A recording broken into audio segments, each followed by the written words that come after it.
Hi friends, continuing to the chapter, the Santha Raman. She raised her eyebrow in a mild and unpleasant surprise. Well, I will take that as a significant compliment, even if he is an outrageous liar. I like Daya. Why? She asked quickly. Oh, I don't know. It is his professionalism. I think I like people who are expert at what they do. And there is a sadness in him that kind of makes sense to me. He reminds me of a few guys I know friends. At least he makes no secrets of his decades. She declared, and I was and suddenly reminded of something Dyler had told me about Carla and the powers of the secrets. Perhaps that is what we really have in common, Dyler and I. We have we both have an Hippocrates. Hippocrates is just another kind of an cruelty, and Dyer not cruel. He is a wild, but he is not cruel. He has been quiet in the last while, but there were many times when his passionate affairs were the scandal of the city, or at last of a foreigners who lived here. A jealous lover, a young Marathon boy chased him down the cashews with a sword one night. They were both stark naked, quite a shocking event in Mumbai. And in the case of Dider, something of an spectacle I can report. He ran into Kobla police station and then rescued him. They are very conservative about the such things in India. But Dyer has one rule. He has he never has any sex involvement with Indians, and I think they respect that. A lot of foreigners come here just for the sex with very young Indian boys. Dyer despite them, and he resists himself to affair with the foreigners. I wouldn't be surprised if that's why he told you so much of the other people's business tonight. He was trying to schedule you, perhaps by impressing you with his knowledge of a dark business and the dark people. Oh, hello, Karzili. Hey, where did you come from? We would come upon a cat that was squatting on a sea wall to eat from an parcel someone had discarded there. The thin, grey animal hunkered down and scowled, growling and whinnying at the same time, but it allowed Carla to stroke it back as it lowered its head to food once more. It was vacant and scabrous specimen with one ear chewed to the shape of an rosebud, and a bare patch on its side, and a back where unhealed scores were exposed. I found it amazing that such an feral, emaciated creature should permit itself to be petted by a stranger, and that Carla without want to do such a thing.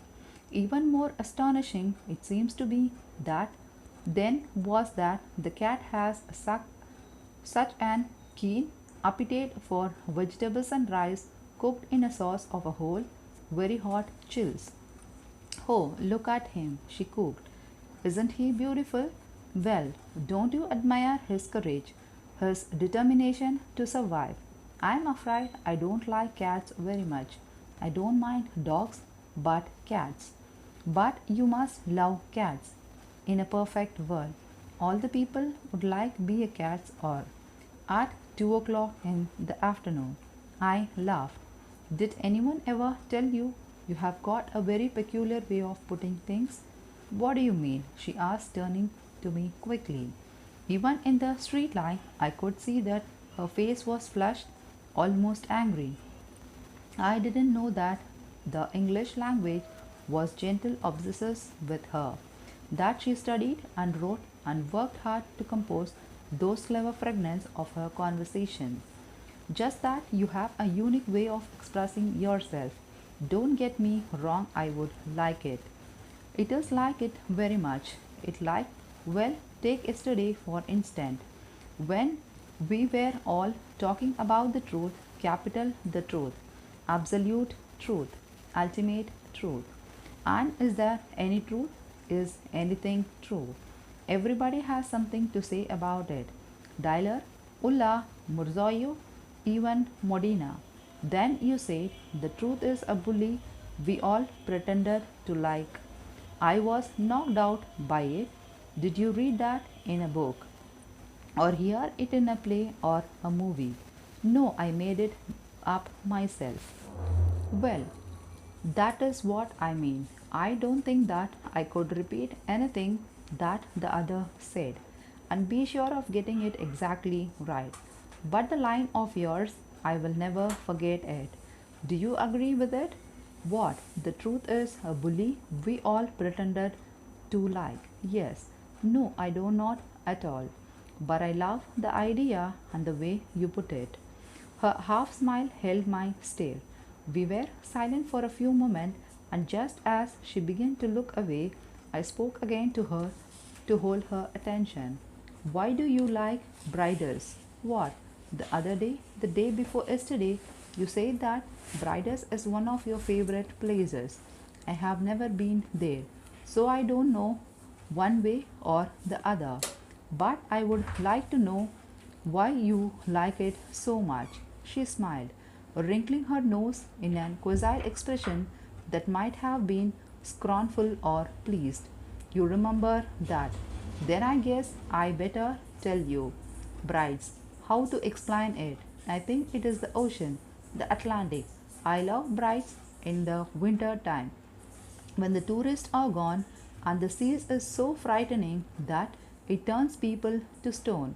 Statues scattered along the beach between the cliffs, frozen stiff by the terror they feel when they look at the ocean. It is not like the other ocean, not like the warm Pacific or the Indian.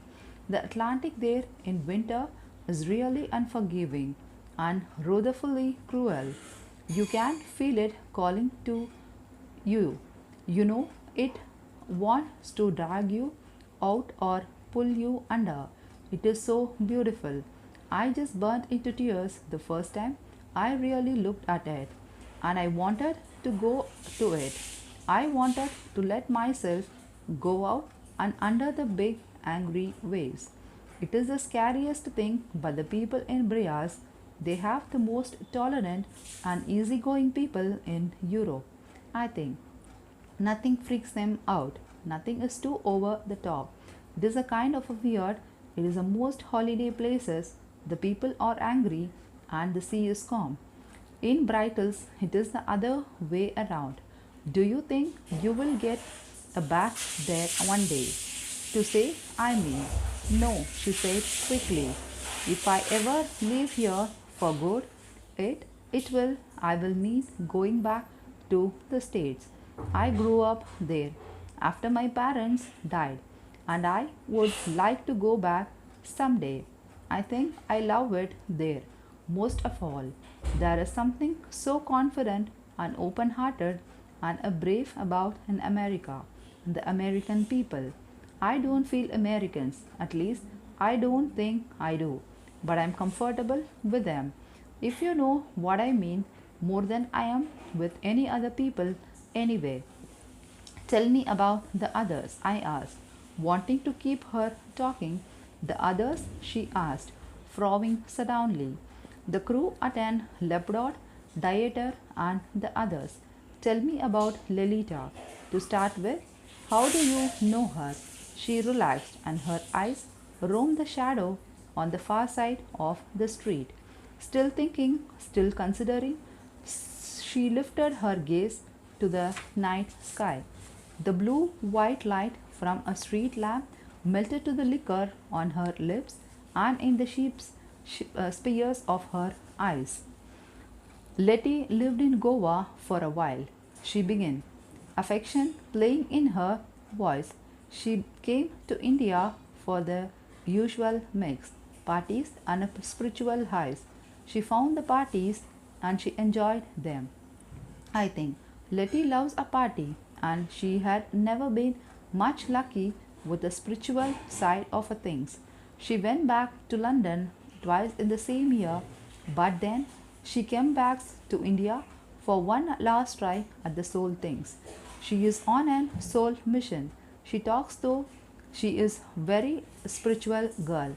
I think she is the most spiritual of all us really. How does she live? I don't mean to pry. It was I was saying before. I just want to learn how people make a living here.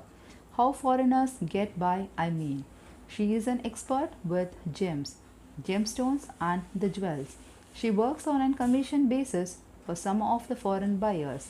It was Dider who got her job. He has and contacts everywhere in Bombay. Dider, I smiled, genuinely surprised. I thought that they hated each other's. Well, not hate exactly. I thought they couldn't stand each other. Oh, they annoy one another, sure, but their friendship is a real one there. If anything bad happened to one of them, the other would be devastated. How about Maurizio? I asked, trying to keep my tone even. The tall Italian was too handsome, too confident, and I evaded him for what I saw as his deeper knowledge of Carla and his friendship with her. What is his story? His story? I don't know what his story, she replied, frowning anger. His parents died, leaving him a lot of money. He spent it, and I think he developed something of a talent for spending money. Other people's money, I asked. I might have been seems too eager for that to be true because she answered me with a question. Do you know the story of a scorpion and the frog? You know the frog agrees to carry the scorpion across the river because the scorpion promises not to sting him. Yeah, and then the scorpion stings the frog halfway across the river. The drowning frog asked him why he did it. When they both when they were both drawn. And the scorpion says that he is a scorpion and it has his nature to sting. Yes, she cited, nodding slowly until the frown left her brow. That's Maurizio. And if you know that, he is not a problem because you just don't offer to carry him across the river. Do you know what I mean? I have been in prison. I know exactly what she meant. I nodded and asked her about Ulla and Mundina. I liked Ulla, she answered quickly, turning a half smile on me again. She is crazy and unreliable, but I have a feeling for her. She is a rich girl in Germany, and she played with her heroine until she got an habit. Her family cuts her off, so she came to India. She was with a bad guy, a German guy, a junkie like her, who put her to work in a very tough place, a horrible place. She loved the guy. She did it for him. She would have done anything for him. Some women's are like that. Some lovers are like that. Most loves are like that.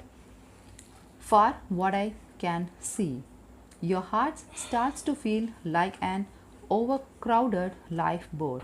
You throw your pride out to keep it afloat, and your self respect and your independence. After a while, you start throwing people out, your friends, everyone you used to know, and it is still not enough. The lifeboat is still sinking, and you don't know it is going to take a down with it. I have seen that happen to a lot of girls here. I think that's why I am sick of love. I couldn't tell that if she was taking and talking about herself or pointing the words at me. Either the way they were sharp, and I didn't want to hear them. And now about Kavita. Where does she fits in? Kavita, great. She is a freelancer. You know that? A freelance writer. She wants to be a journalist, and I think she will get there. I hope she gets there. She is a bright and a honest Gusty. She is beautiful too. Don't you think that she is a gorgeous girl? Sure, I agree. Recalling the honey colored eyes, the full and shapy lips, and the long, expressive fingers. She is a pretty girl, but they are all a good looking people. I think even Dider in his crumbled way has got a touch of an Lord Byron about him. Letty is a lovely girl. Her eyes was always laughing. They are a real ice blue. Her eyes aren't they? Ulla looks like a doll with those big eyes and a big lips on such a round face. But it is a pretty doll face. Murizo handsome like a magazine model, and Monendo handsome in a different way, like a bullfighter or something. And you are the most beautiful woman I have ever seen with my own eyes. There I said I would said it, and even in the shock of speaking the tough about out the loud, I wondered if she understood, if she precised my words about her beauty and her to find the misery that inspired them, the misery that an ugly man feels in every conscious minute of love. She laughed a good, deep, wide mouthed laugh and seized my arm impulsively, pulling me along the footpath. Just then, as if I drawn from the shadows by her laughter, there was a clattering rattle of a nose as a beggar riding on a small wooden platform with a metal ball bearing a wheels rolled off the footpath on the opposite side of a street. He pushed himself forward with his hand until he reached the center of the deserted road, waiting to stop with an dramatic postures. His portentously thin mantic legs were folded and tucked beneath him on the platform, which was a piece of an wood no bigger than a folded newspaper. He wore a boy's school uniform of khaki shorts and a powdered blue skirt. Although he was a man in his 20s, the clothes were too big for him. Carla called out, greeting by his name, and we stopped opposite him. They spoke for some time in Hindi. I stared across the 10 meters that separated us, fascinated by the man's hand. There were a huge hands as wide across the back from knuckles to knuckles as his face. In the street light, I could see that they were thickly padded on the fingers and the palms like the paws of a bear. Good night, he called out in English. After a minute, he lifted one hand first to his forehead and then to his heart in a delight gestures of an consummate gallantry. With another shift shows of Piotr, he profiled himself forwarded along the road, gaining speed as he rolled down the gentle slope of an gateway movement. We watched him out of sight, and then Carla pulled out at my arm, leading me along the path one more. I allowed myself to be led.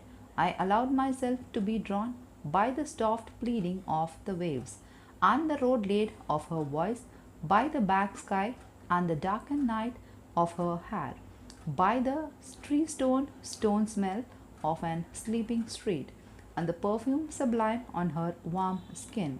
I allowed myself to be drawn into her life and the life of a city. I walked her home. I said good night, and I was singing quietly to myself as I went back along the silent brood of a street to my hotel. What you are saying is that we are finally going to get down to the real deal. Real will be full, Baba, Prabhakar assured me, and a deal will be a plenty also. Now you will see it is really a city. Usually I am never talking about the tourists to those places. They are not liking it. And I am not liking their not liking. Or maybe sometimes they are liking it too much in these places, and I am liking that even less, isn't it? You must have it good heads to like these things, and you must be having a good heart to not to like them too much. Like you, Lin Baba. You are my good friend. I knew it very well on the first day when we are drinking the whiskey in your room. Now, my Bombay, with your good heads and your good hearts, you will see it all. We are riding in a taxi along the Mahatma Gandhi road past Flora Mountains and toward Victoria Station. It was an hour for before afternoon, and the squash of an traffic that coursed through the stone's cannon was swollen by the large numbers of runners pushing tiffins carts. The runners collected the lunches for the homes and apartment and placed them in an thin cylinders called jalpas or tiffins. They pushed a huge trays of a tiffin on a long wooden cart, 6 men and more to a cart, through the heavy metallic traffic to the buses, trucks, scooters, and the car. They made and deliveries at the office and the businesses all over the city. None but the men and the women who were operated the services know exactly how it was done. How badly literate operated the service knew exactly how it was done. Men evolved the magnifying complexes system of symbol, colors, and the key numbers to mark and identify the cylinders. How day after the day, hundreds of thousands of those identical containers swept through the city on their wooden axles, oiled with the sweat, and reached at the nightman or women among millions every time, and how all that was achieved at a cost measured in the cents rather than dollars. Magic, the trick that connects ordinary to the impossible, was the invisible river that ran through every street and beating heart in Bombay in those years, and nothing from the postal service to the pleading of beggars were without a measure of it. What number that bus? Lin Baba quickly tell it. Just a second. I hesitated, peering out a half of a way open window of a taxi and trying to read the curriculate number on the front of an red double-decker bus that had stopped opposite us momentarily. It is a 104, isn't it? Very, very fine. You have learned your Hindi numbers so nicely. Now, no problem for you. Reading numbers for the bus and the train and the menu card and the drug purchase and the other good things. Now, tell me, what is aloo palak? Aloo palak is potato and spinach. Good, and a nice eating also. You have no mention. I love to eat it, aloo palak. What is aloo gobi and bindi? Oh, yeah, cauliflower and an okra. Correct. And also good eatings again, you are not mentioned. What is bangan masala? That is all spiced eggplant. Again, right. What is it? You're not enjoying eating baigan. Yes, yes, all right. Baigan is a good eating too. I don't like its baigan so much, he sneered, wrinkling up his short nose. Tells me that what am I calling chira, moon, and dil? Okay, don't tell me. Face, mouth, and the heart. Is that right? Very right, no problem. I have been watching it. How nicely you eat up your foods with the hands, like a good Indian style. And now you learn to ask for the things. How much this? How much that? Give me 2 cups of tea. I want more hashish. Speaking only Hindi to the people. I have seen this all. You are my best student, Lin Baba, and I am your best teacher also, isn't it? It is, Prabhu. I laugh. Hey, watch out. My shout altered the taxi driver, so who swerved just in time to avoid an ox cart that was attempting to make a turn in front of us. The taxi driver, a burly, dark skinned man with a bristling mustache, seems to be an outcoated at my impertinence in saving our life. When we first took the taxi, he had adjusted his mirror until he says nothing in it by my face.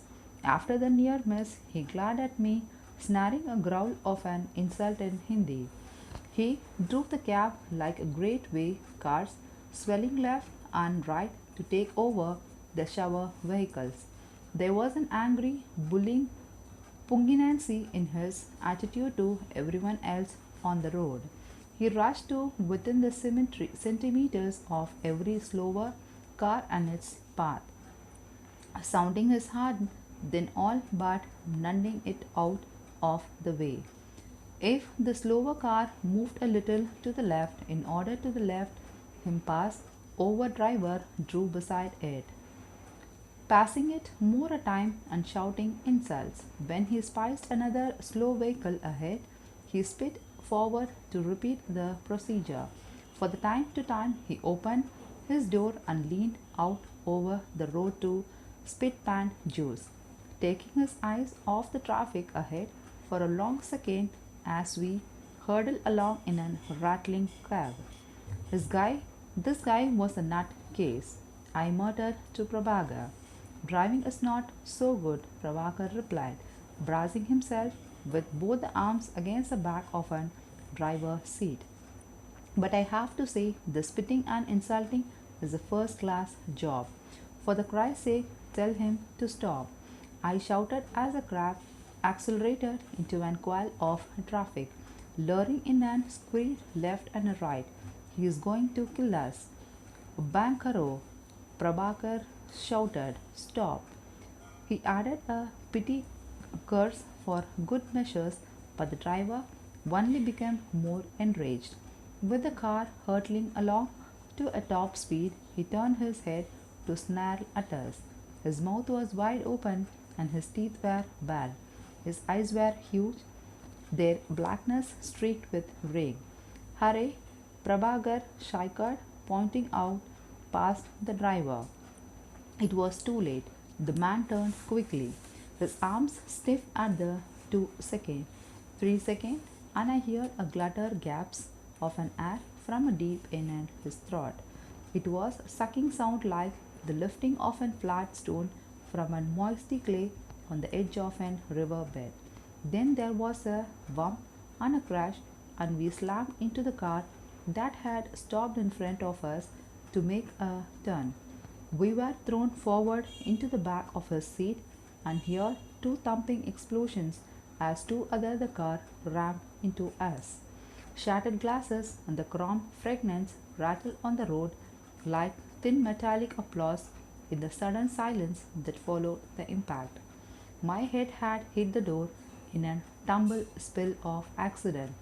I felt blood flowing from a cut above my eyes, but I was otherwise unhurt. As I wrinkled myself up from the floor and onto the back of a seat once more, I felt Prabhakar's hands on me. Nothing broken, you are. Lynn, are you okay?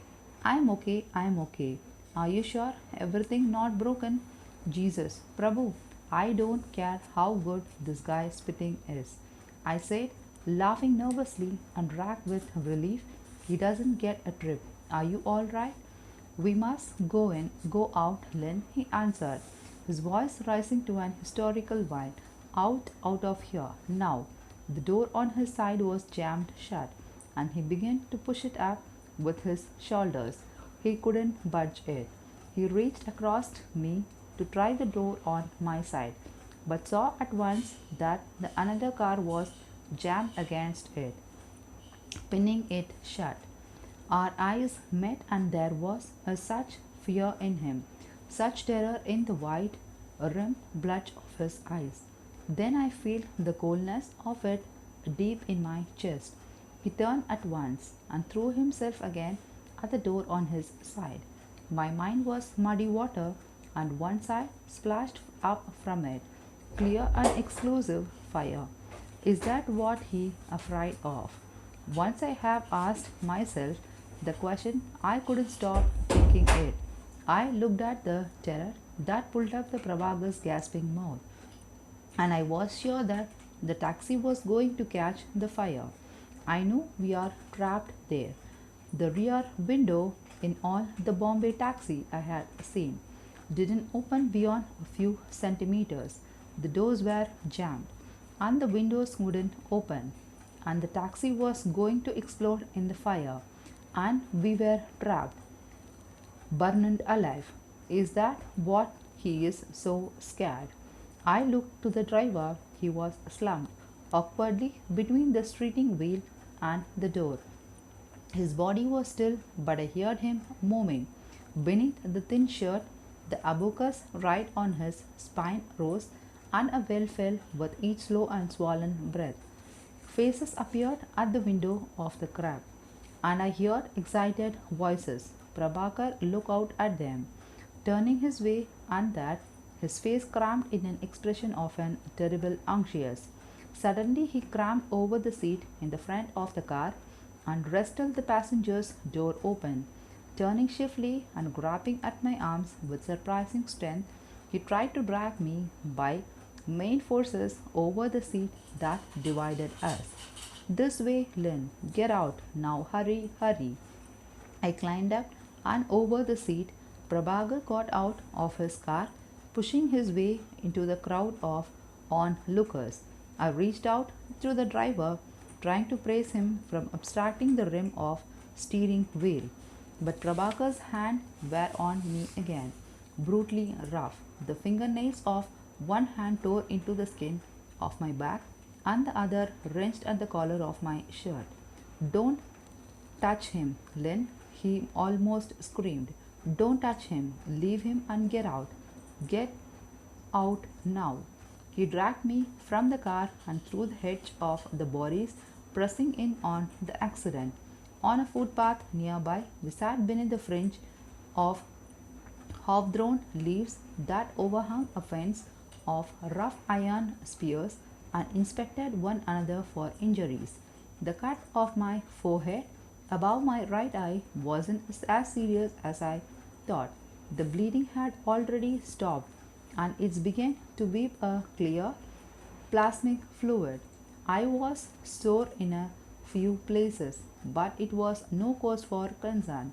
Prabhakar cradled his arm, the same arm that had pulled me from the car, which was such irrespectable power, and it was obvious that he was in pain. A large swelling had already formed near the elbow. I knew it would leave a nasty bruise, but nothing seems to be broken. Look like you were wrong, Prabhu. I chilled, smiled as I lit a cigarette from him. Wrong, Baba, getting us out of a car in such a panic and all. You really had me nothing. I thought the damn thing was going to catch fire, but it looks okay. Oh, he replied softly, staring straight ahead. You think I was forgiving and frightening for the fire? No fire in the car, Lynn, but fire in the people. Look now, see the public how they are.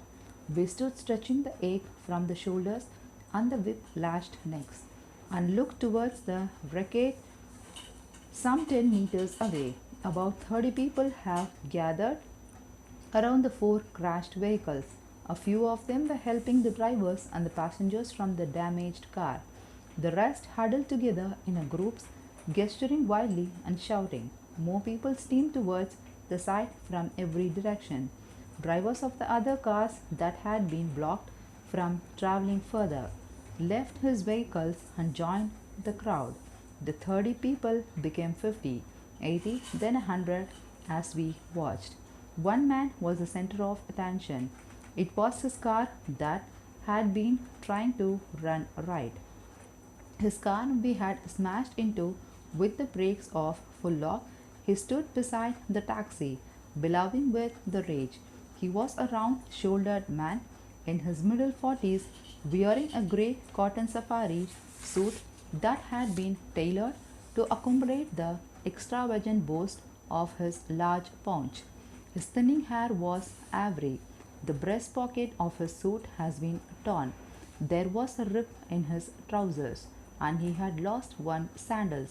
The disablement combined with his theatrical gestures and the persistence shouting to a present spectacles that seems to be more enthralling for the crowd of the onlookers than the wreckle of the cart. His hand has been cut from the palm to the wrist. As the string crowd grew more silent, subdued by the drama, he smeared the blood from the wound on his face and beat the reddishness into the grey of his suit, shouting all the while. Just then, some men carried a woman into the little clear space around the man. and placed her on a piece of a cloth that was stretched out on the ground for her.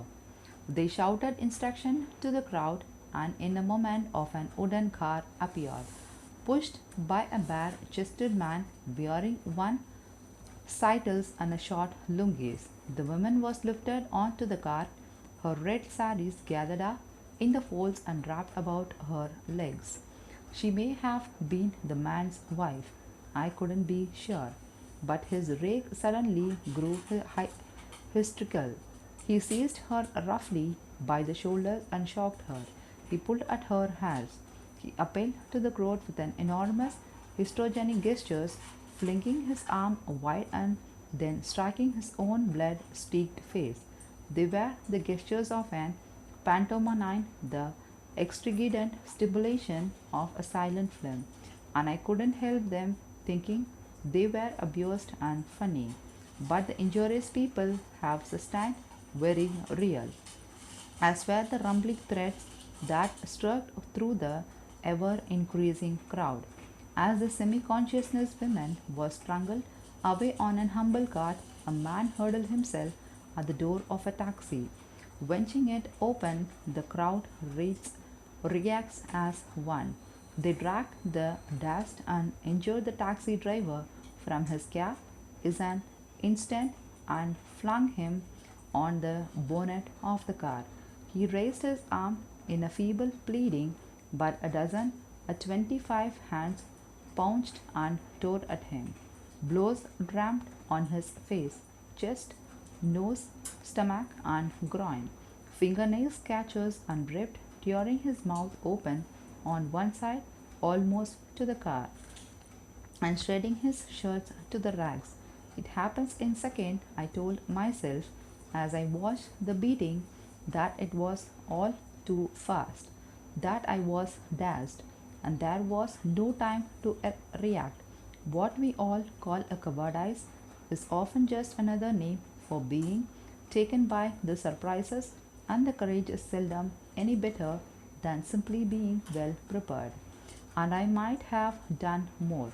I might have done something, anything, if it is happening in Australia. Is not your country, I told myself as I watched the beating. It is not your culture. But there was another thought, dark and secret then, and all too clear to me now. The man was an idiot, an insulting and belligerent idiot whose reckless stupidity has raised in Prabhakar's life and mine. A splinter of a spite has been pierced my heart when the crowd turned on him, and at last some small particles of their revenge, a blow or a shot or a shove, was my own. Helpless, craven, ashamed, I did nothing. We have got to do something, I said lamely. Enough, people are doing, Baba, Prabhakar replied. No, I mean we have to go to. Can't we help him somehow? For this fellow is no helping, he signed. Now you see it, Lynn. Accidentally, it was a very bad business in Bombay. Better you get out of that car or taxi or what it is you are in very, very quickly. The public are not having a patience for such a business. See now, it is too late for that fellow. The beating was swift but savage, blood streaming from many cuts on the man's face and naked torso. At a signal, preaching somehow through the hall and shriek of a crowd, the man was lifted up and carried off a head height. His legs were pressed together and stretched out, held rigid by a dozen hands. His arms were splayed out at an right angle to his body and held fast. His head lowered and fell back, the soft, wet flap of a skin hanging from the cheek to the jaw. His eyes were open, conscious, staring backwards and upwards down. Black eye shuddered with a fear and impliance hope. The traffic on the far side of an road parted to let the people pass, and the man slowly disappeared. They curified on the hands and the shoulders of the crowd. Come on, Lynn, let's go. You are okay. I am all right, I mumbled, forcing myself to shuffle into a step beside him. My self assurance have melted through the muscles and the bone to settle in my knees. Each step was linden and willed. It wasn't the violence that had shaken me. I have done seen worse, and with a far less provocation in prison. It was instead the too sudden collapse of my styled complaints. The weeks of a city I thought I was beginning to know. The Bombay Orphan Temple, bazaars, restaurants, and the new friends had kindled in the fires of a public rage. What are they going to do with you? They will take him to the police. I think so. Behind the Crawford Market is one police station for this area. Maybe he will have the luck. Maybe, alive, he will reach there. Maybe not.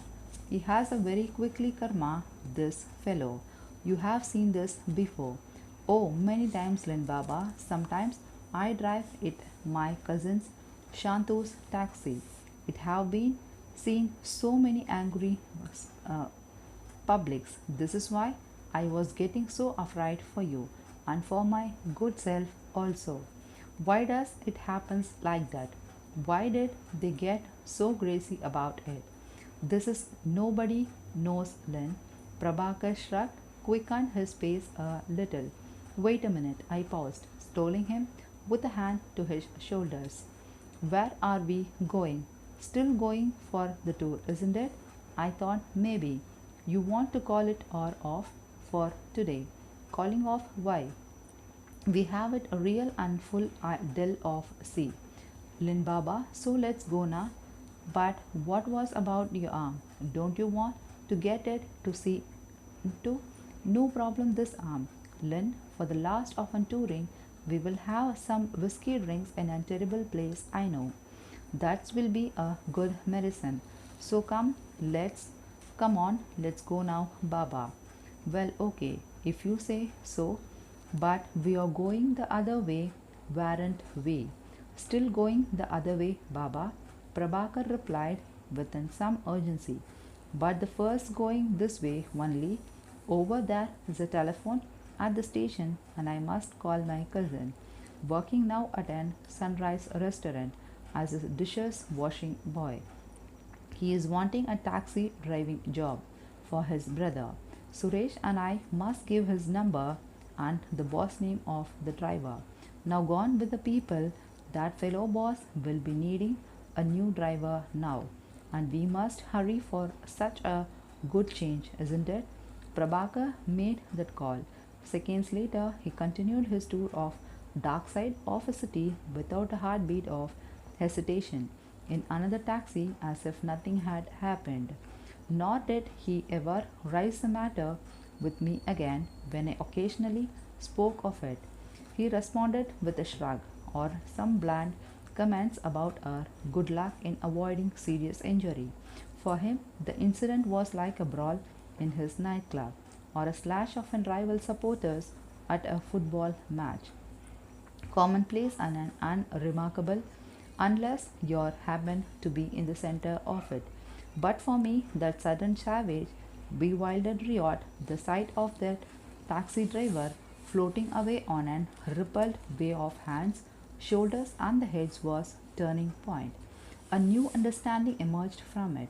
I suddenly realized that if I wanted to stay there in Bombay, the city I would really fall in love with, I had to change. I had to get involved. The city wouldn't let me be a watcher aloft and apart. If I want to stay, I had to expect that she would drag me into the driver of her rapture and her rage. Sooner or later, I knew I would have to step off the pavement and into the bloody crowd and put my body on the line. And with the seed of that resolve, born in a convolution and portent, Prabhakar dark circuit of the city began.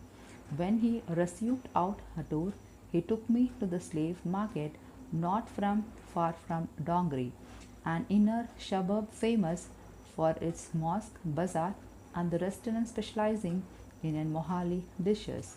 The main road becomes the streets became the lanes, and when these proved too narrow from the taxi to negotiate, we left the vehicle and walked together in an synonymous busyness of the crowds. The further we traveled into an Catalan lanes, the more we lost of the day, the year, the very age in which we have lived. As automobiles and then scooters disappeared, the air became clearer, sharper with the scent of spices and the perfume undulled by diesels and the petrol fumes prevalent elsewhere. The traffic noises faded, ceased, and was replaced by the street sound. A class of children reciting verses from the Koran in a little courtyard. The whir and the scare of a stone on the stone as the women ground spices in the doorways, and the winning optimism of crisis from the knife sharpeners, mattresses fluffers, stove repairers, and the other hovers. There were the people's sounds everywhere, played with the voice and the hand. At one turn in the Fazil alleyway, we passed a long metal rack where the bicycles were parked. From then on, even those simple machines vanished. Goods were transported by the brewers with enormous bundles on their head. One burden usually carried by all, the hurrying pressure of the Bombay sun, was lifted from us. The lane were dark, cool, shadowless. Although only 3 and at most 4 stories tall, the buildings leaned in upon the winding pathway, and the sky was reduced to a thin brush stroke of a blue pale. The buildings themselves were ancient and dilapidated. Stones faded, which has once become splendid and impressive, were crumbling, grimmed, and patched with a absurd necessity. Here and there, small balconies jutted out to meet one another overhead, so close that the neighbor could reach across and passes the things with an outstretched hand. Glimpse inside the houses showed impatient walls and sagging staircases. Many ground floors windows are welled open to reveal an makeshift shops for the sale of sweets, cigarettes, groceries, vegetables, and utilities. It was clear that the plumbing was rudimentary where it was connected all at.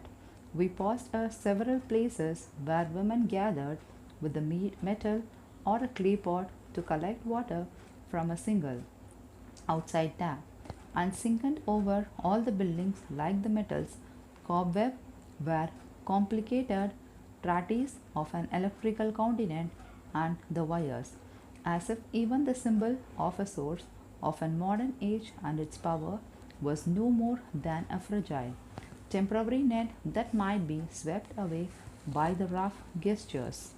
Just as an concentrated lance seemed within every twist and turns to belongs to the another age, so too did the appearance of the people changes as we moved deeper into the maze.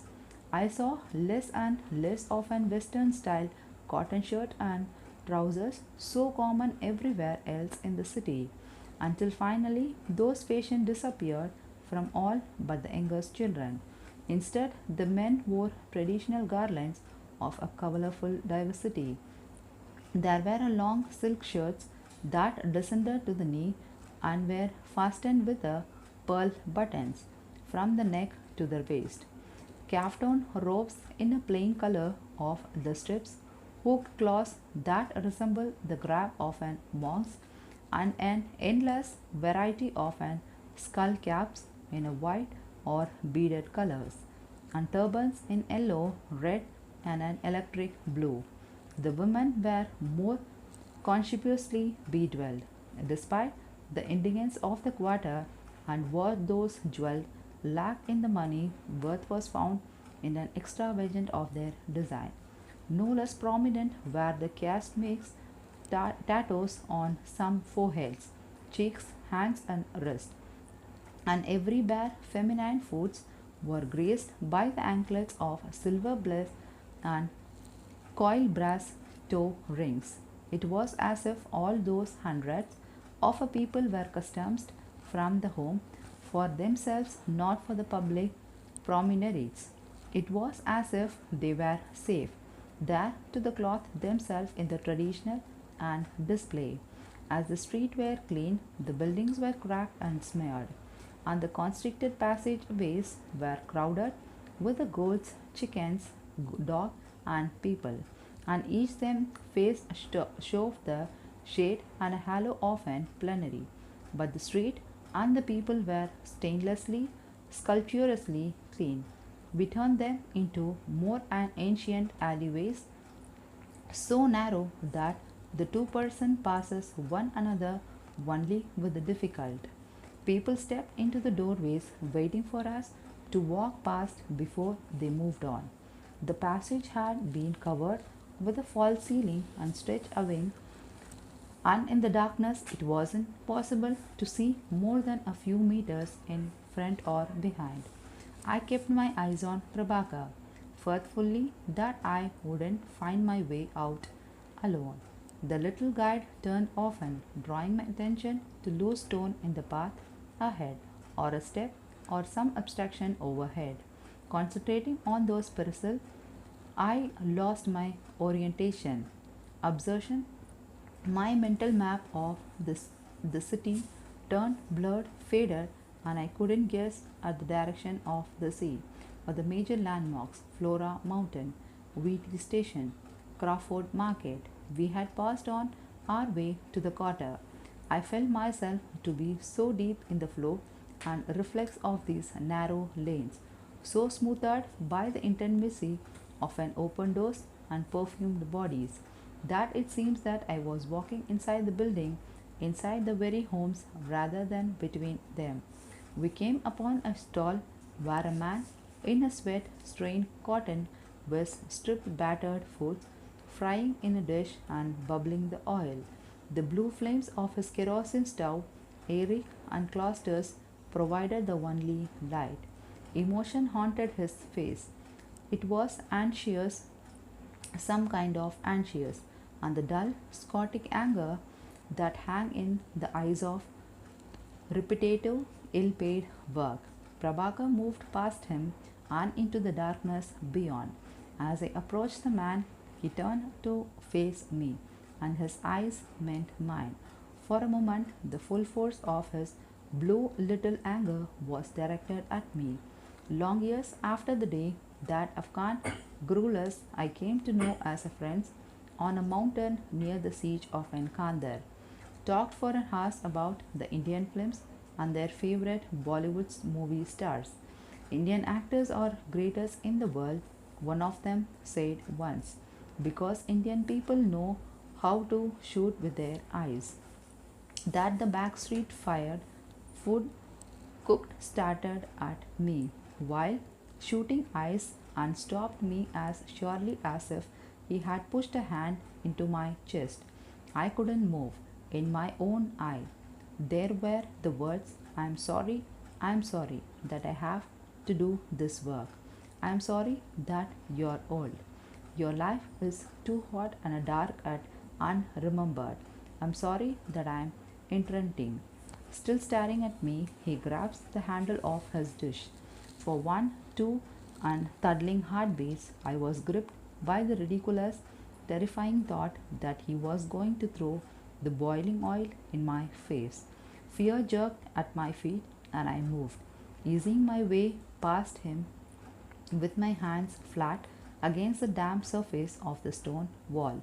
Two stepped beyond him. My foot struck a crack in the path, and I stumbled afield, dragging another man down with me. He was an elderly, thin, and frail. I could feel the wicker basket of his bones through his coarse tunic. We fell heavily, landing near the open entrance to a house, and the old man struck his head. I scrambled to my feet, skipping and sliding on a pile of shifting stones. I tried to help the man to stand, but there was an elderly woman who squatted on, her haunted there in an open doorway, and she slapped at my hand. Warning me away, I apologized in English, struggling to find the words for I'm sorry in Hindi. What are they? Prabhakar laughed, thought at me the words. Mujhe afas hain. That is it. I said it there 3 to 4 times in this dark, quiet corridor between the buildings. The words echoed like a drunkard prayer in an empty church. The old man moved quietly, slowing his doorway. The woman wiped his face with the corner of her handkerchief, and he held the cloths out of me to see the bright stain of the blood. She said nothing, but her wrinkled face was crusted with a frown of contempt. With that simple gesture, holding out the blood-stained cloths, she seems to be saying, "Look, you stupid oaf, you great clumsy barbarian, look what you have done here." I felt choked by the heat, smothered by the darkness and the strangeness of the place. The wall seems to press upon my hands, as if only my arms prevents them from closing in on me altogether. I backed away from the elderly couple, stumbled at first, and then plunking headlong into the shadow land of an tunnel street. A hand reached out to grab at my shoulders. It was gentle touch, but I almost shout out loud. "This way, Baba," Prabhakar said, laughing quietly. "Where you are taking yourself. This way only. Along this passage now, and you must be keeping your 2 feet to the outside because too much dirty in it. In the middle of a passage, okay?" He was standing in the entrance to a narrow gap formed between the blank wall of the two buildings. Feeble light gleamed in the teeth and the eyes of his smile, but beyond him was only the blackness. He turned his back to me, spread his feet out until they touched the wall, braced himself with his hand, and the shuffled off, sliding his feet along the wall is a small, dragging step. He expected me not to follow. I hesitated, but when the awkwardness starts of his shufflings from the melted in the darkness and vanished, I too put my feet out against the wall and shambled after him. I could hear Prabhakar ahead of me, but it was so dark that I couldn't see him. 1 foot straight from the edge of the wall, and my boot squelched into a muddy slime that rested in the center of the path. A foul smell rose from the viscous ooze, and I kept my feet hard against the walks, sliding them along in the short steps. Something quiet and heavily slittered past me, raising this thick body against my boot. Seconds later, another and a third creatures waddled past me in the darkness, rolling heavy flesh over the toes of my boots. "Prabhu," I bellowed, not knowing how far ahead of me he was. "There was the things in here with us." "Things, Baba?" "On the ground.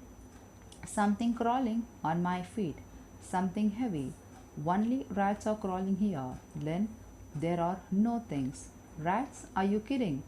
These things are as big as the bull terriers. Jesus, this is some tour, my friend." "No problem, big rats, Len," Prabhakar answered quickly from the darkness in the front of me.